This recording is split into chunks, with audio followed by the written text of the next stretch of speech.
I'm super excited about this interview because I'm here with Mick Cornett, who has been one of my dearest friends for 25 years. In fact, I think so much of him and his character that 6 years ago I set him up with my dear friend in Tulsa, who is now Terry Cornett. Yeah, thank you for that, by the way. You're welcome. Anytime. It's like the best thing you ever did for me. Well, I love that. And you guys, watching you together on the campaign trail has been awesome. I see you supporting each other. She is amazing. You know, I'm kind of introverted by nature, and she's a salesperson. I mean, within 5 minutes, she'll know everything about a person, and I might know where they're from and who their favorite sports team is, you know, but she just has a knack for getting to know people really, really well. Y'all are a match made in heaven. Well, I love thank it. you. So I get a lot of questions about why you should vote for Mick. And I want to give you the top 10, just run through some things There's that I want. 10? There's 10. Yeah, Well, okay. there could I'm be anxious 100. to see these. Yeah. First thing I want to talk about, and it upsets me when I hear people say career politician. So I've known you a long time, and that's not the Mick I know. Right. You govern and you're a leader. So we met when we anchored in Oklahoma City TV. You had a long and wonderful TV career. Well, thank you. You know, I started working when I was 13, and I've never really stopped working. And I guess most notably the 20-year career in television, most of that in Oklahoma City. Yeah, and when I heard, you know, our opponents start talking about career politicians, I thought they were talking about somebody else. And then one day I was the only one in the room, and I thought, what? Certainly no one can consider me a career politician. But, you know, if people don't know, and if they see TV ads or they hear somebody say it over and over and over again, you know, I guess it could start to sound true. And people are looking for an outsider, and I guess one of our messages has been, I'm definitely an outsider to state government. You ask any mayor. I mean, it doesn't matter if, Boat Cheeto or Broken Arrow. Do you feel like a Capitol insider? And every mayor is going to say, absolutely not. I mean, we're not an insider at the Capitol. We might be an insider at City Hall, but it's totally different. You know, mayors are about getting things done and bringing people together. And I think I have government experience, but an outside perspective about what we can do as a state. I couldn't agree more. Yeah. Another thing that I think people look at is what you've done here in Oklahoma City. Now, when I left here 25 years ago to go from Oklahoma City TV to Tulsa TV, I left a very depressed city. It hadn't really invested in itself. We were depressed because you left, City. That's why we were depressed. That's why you're No, such a dear I friend. understand what you're trying to say. Oklahoma City's come as far as fast as any city in the country. And there's no question that the MAPS projects and we invested in ourselves, and I think that's why the citizens of Oklahoma City are so excited about Oklahoma City's growth, is because they feel invested in it. But I think there are a couple of trends you can look at in Oklahoma City and say, well, these play statewide. First of all, you got to invest in yourself, and at the state level, that means education. Right. It means infrastructure, and of course, it means watching the budget and keeping an eye on all the accountability issues, which I have a lot of experience in doing. But it also means investing, because there's a return on investment in things like infrastructure and education, and you have to look at it that way. And the other aspect I think of that to remember is that Oklahoma City's had a series of leaders who have done what they said they were going to do over and over and over again. Absolutely. And we've developed a level of trust between the voters or the citizens and the elected officials. And, frankly, that just doesn't exist at the state level. When's the last time you heard somebody say that about state government? There's a level of distrust. There's a level of negativity between the voters and state government. And I want to address that, because we've got to get more people pulling on the same rope. We have this rural versus urban divide, which I think I can help on the communication side. We have this Oklahoma City versus Tulsa nonsense, which this is one of my topics I want to talk about. I don't have to tell you about that. I mean, and that is so, it is so unnecessary. The geography of where you come from, this is one of the points that I want to make, and I think the Tulsa World editorial really said it well. It's not about where you come from, it's where you can take the state, what your qualifications are to govern. And you've shown what you can do with a city. And you're not one, you were a city councilor before you became a mayor, and you didn't just watch out for your ward when you were, well, of course not. That wouldn't have gone over very well. I remember getting that question when I was running for mayor, and I was a city council, and they said, well, you're just going to care about your ward, or are you going to care about the whole city? And I thought, well, what an odd question. Of course I'm going to care about the whole city. And it's the same way. I mean, I understand that the governor's job goes from one coast to the other, or one stretch of the state to the other. 77 counties. I'm anxious to get out and sell all that to the rest of the world. I've done a lot of that in Oklahoma City, bringing in jobs, growing the economy, diversifying Diverse economy. the Okay, I want to talk about that because Yeah. only 3% of the revenue, I think I'm going to say this correctly, is oil and gas here in Oklahoma City. That's a huge change. What businesses have you courted to actually bring to this area? Well, worked with the chamber to bring in aviation, biomedical, tourism. And of course, every business is a technology business today. Right. But the state needs to be more diversified. And, the oil and gas industry is wonderful and it provides a lot of jobs, but we need other things too.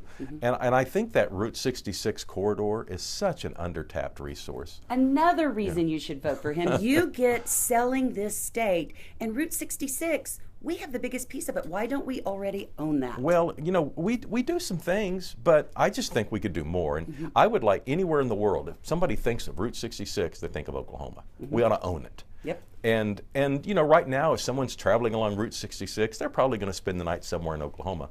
But I would like to think we can get them to spend 2 or 3 nights in Oklahoma if properly marketed and properly communicated. In other words, on the western end of Route 66, are they communicating with the eastern end of Route 66 on travel and arrangements and trying to lure people who might be coming down Route 66 that there's a lot to see in Oklahoma after they leave that one particular section. And I have some ideas on how we can do that, but I think it's an undertapped resource. And if you're trying to grow the economy and diversify the economy, tourism is a great way to get after it. Vision is another thing I want to talk about. When we were anchoring the morning and noon here at the ABC affiliate in Oklahoma City, it was post-bombing, so Oklahoma City was known, for the bombing. Right. And I remember you talking to me on the set saying, one of the things that would help is a pro sports team.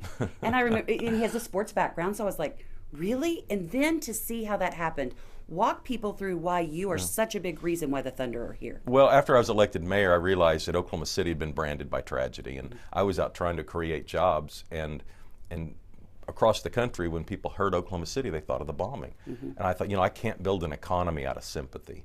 And so I started visiting with the commissioners of the NBA and the NHL about the wisdom of bringing a team to Oklahoma City, and how they were interested. They loved my passion. I mean, they could see how much I believed in it. And then that relationship, spilled into an opportunity when Hurricane Katrina hit New Orleans, and suddenly New Orleans had a team and no place to play. And my relationship with Commissioner Stern allowed us to get going really quickly. He calls him the mayor that never went away. Like, would not go away, wouldn't take no for an answer, because we were not on the relocation list. No. And suddenly, after what you proved with the Hornets, we were at the top of the relocation list. It was a really strange series of events that led to getting the team, but that relationship with Commissioner Stern was critical in getting the Hornets to land here, and then that allowed the state to prove that we could support a team. And all the season ticket holders from Tulsa and Oklahoma City and everywhere else, went and bought every ticket. And at that point, the NBA knew, hey, this is an undertapped market. How did we not know about this? And, and so we proved ourselves at that point. So all we needed was a chance. I want to talk about your civic engagement. I saw a change in you when you decided to go from sports to news after the bombing and really make more of a difference, and you got involved covering City Hall. Yeah. You voted 55 times. I heard that. Since 2000. Yeah. I mean, I think you know how important it is to have your voice heard voting. Well, it's a privilege. I know how people have fought for this country and for freedom and liberty and all of those things that we study and may not think as much about as we should. But just 100 years ago, women died for the right to vote. I mean, it's a very serious opportunity, and I've also visited countries where people aren't allowed to vote, and so I don't take it for granted. And 55 times since 2000, that does seem like I think I voted in every election. Yeah. If I missed one, I don't remember it, but. I just think it's something that you do. I mean, you have to be engaged civically, and I think voting is kind of fundamentally where it all starts. A lot of talk in this election, I think a lot of it has to do with Trump, is, we need a businessman. A lot of people may not realize that while you were mayor, you actually ended up getting your MBA from NYU, which is very, very prestigious. And you've owned your own business since you left television. And tell us about one of the products that you turned out that if people haven't seen it, they need to. Well, yeah, 20 years ago when I left television, I started my own business, video production business, did corporate video for a lot of companies, and grew that business while I was on city council. And then my son took over and grew the business even more. And then I took on a documentary project just a few years ago called Oklahoma City, The Boom, the Bust, and the Bomb, to really tell the story of the city. And I like to, there's a famous Oklahoman, famous Tulsan actually named Paul Harvey who did the rest of the story. All right, well, this is kind of the rest of the story. People come to Oklahoma City today and they see all this cool stuff. And I say, well, this is the rest of the story. This is what happened to lead to Oklahoma City's ascension. Fascinating documentary. Every Oklahoman should see it. And even one of the news stations said, this is Oklahoma's story. Like, every Oklahoman should watch this. Well, I believe that too, especially for the generation who wasn't around to see the dark 1980s economy or to be with us when the bombing took place in '95. If you weren't around to experience those things, I think they're important fundamentals in who we are as Oklahomans today. So let's talk about fake news. Hashtag fake news. I'm so frustrated by what I hear the other side putting out, because you have been voted the most conservative big city mayor in America. You've worked with Trump. I mean, talk a little bit about those few things that it just makes my blood boil. I was astonished when I saw the TV ads questioning my conservative credentials. And then I was even more astonished when I realized some people believed them, because I just assumed, well, no one's going to believe that. I mean, I've been fighting for conservative causes at the national level ever since I've been the mayor. I've been fighting, for stronger immigration enforcement and making sure that we secure the border. I've said that over and over again, because no one sees the results of a broken immigration system better than a mayor. Right. Because we run into a lot of issues on public safety and a lot of other factors at the other end. So we've got to secure the border. And then to see on television to somehow that I wasn't strong on that point, it just baffled me how anyone could make that conclusion. And of course I've supported President Trump. I spoke for him at the 2016 Republican National Convention in Cleveland. Yeah. Then I voted for him, and I met with him right after he was elected and right after he was in office, and he's put me on a couple of key committees. And I've worked with him on immigration and making sure that Oklahoma City met the expectations of the Trump administration. And the whole idea that I would be for sanctuary cities just violates everything that I've ever been about or spoken about.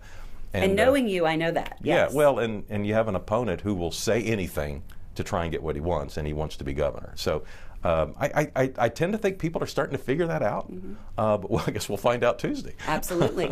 So let's talk about the governor's role. One of the big things that our governor does is be a spokesperson for our state. You've done more than 200 national interviews. Yeah. I mean, when they look for a mayor to speak with, especially a conservative mayor, they have called you in the past. Yeah, I've been the voice of conservative mayors for, over 10 years now.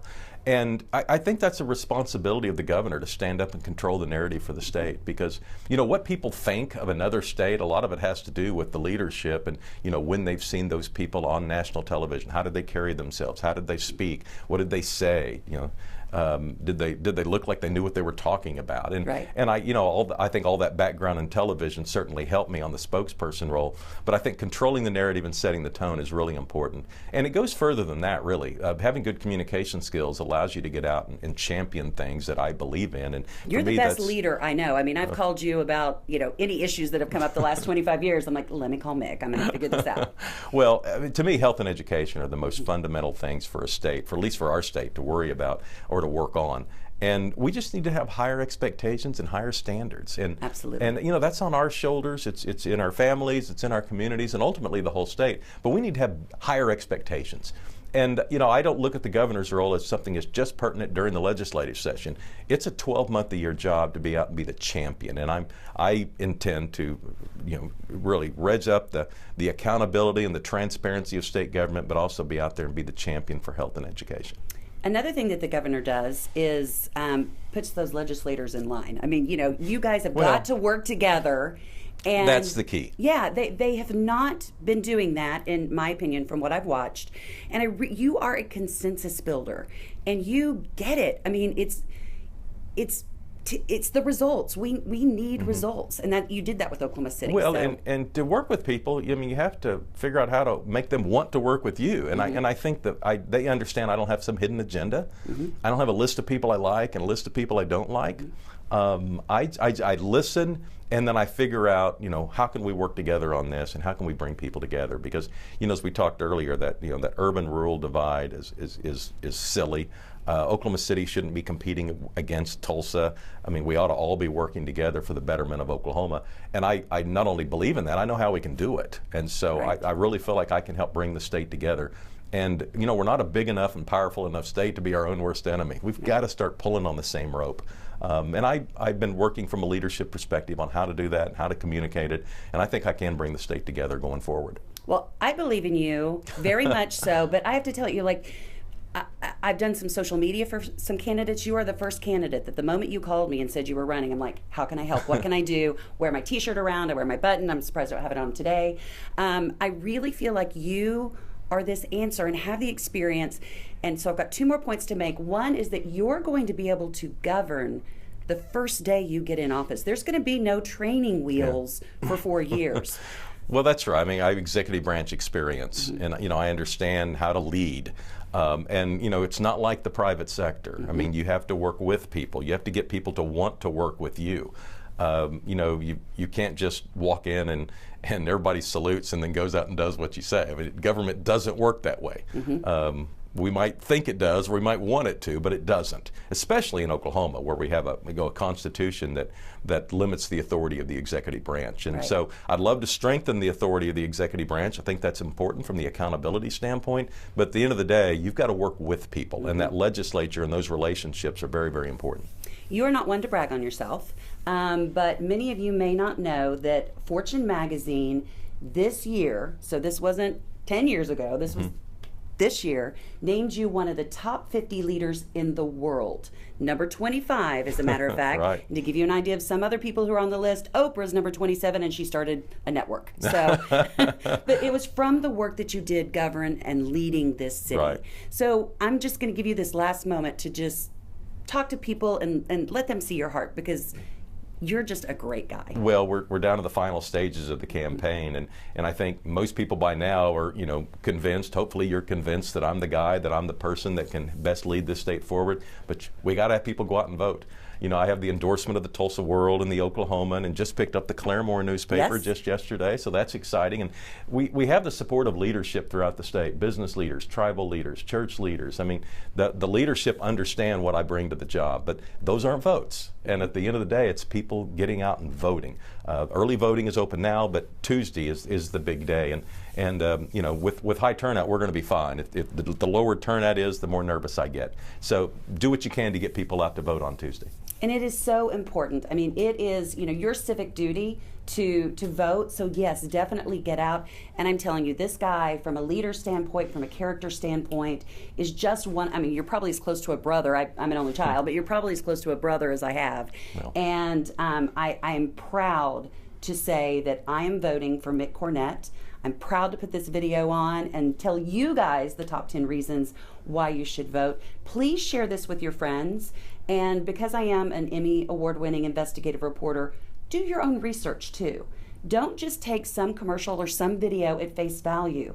Dig in and find out what the candidate is really like, what those qualifications are. Just because they say it does not make it true. So Mick, thanks. Thanks, Cindy. And everybody get out and vote.